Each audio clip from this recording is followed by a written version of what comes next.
of urgency is essential.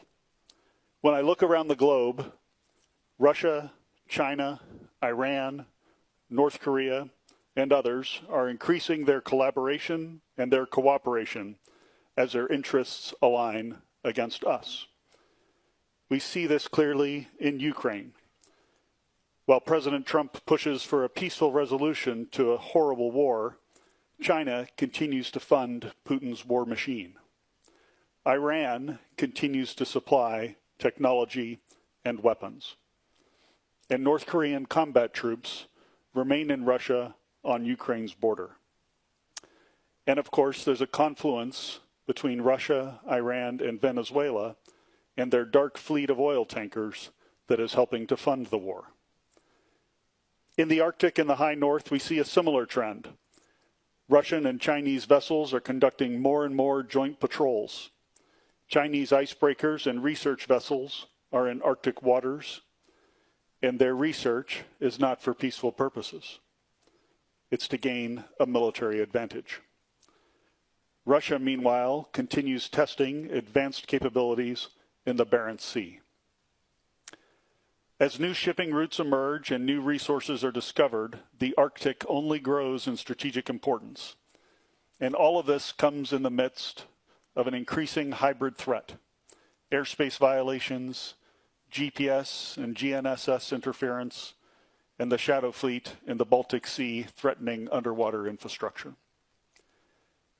In short, the Arctic, and Northern Europe by extension, has become a front line for strategic competition. Within NATO, Allied Command Operations, the command that SACEUR oversees, has taken steps to strengthen our deterrent posture, much of which is oriented in that northern region, here. Just over a year ago, we established Baltic Sentry, an activity to protect that critical underwater infrastructure. In this past fall, we developed Eastern Sentry to increase our agility and further integrate our air and missile defenses on the eastern flank. More recently, in just the past month, we've realigned the boundaries of our joint commands, and now Joint Force Command Norfolk brings together NATO's activities in the Arctic under one command, allowing us to better defend all allies in Europe, in the Arctic, and the strategic approaches to North America. Allies are also working together closely on Arctic issues. At a recent Arctic Chief of Defense conference, we agreed to increase our understanding of activity in the Arctic, to enhance our domain awareness, and to increase our own activities and exercises in the high north. In short, military cooperation in this region has never been stronger.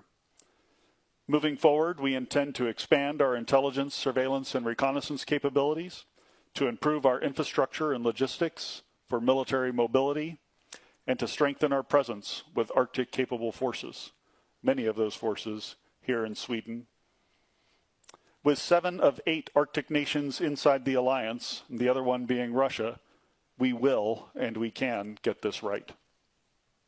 Now, what's Sweden's role? As our newest ally, Sweden is instrumental. 2 years in, and you have already demonstrated exceptional commitment. You're the framework nation for our forward land forces in Finland. You're filling staff roles throughout my command, especially in critical positions at Joint Force Command in Norfolk and our Training and Assistance Command for Ukraine. You've contributed capabilities for operations and our vigilance activities across the entire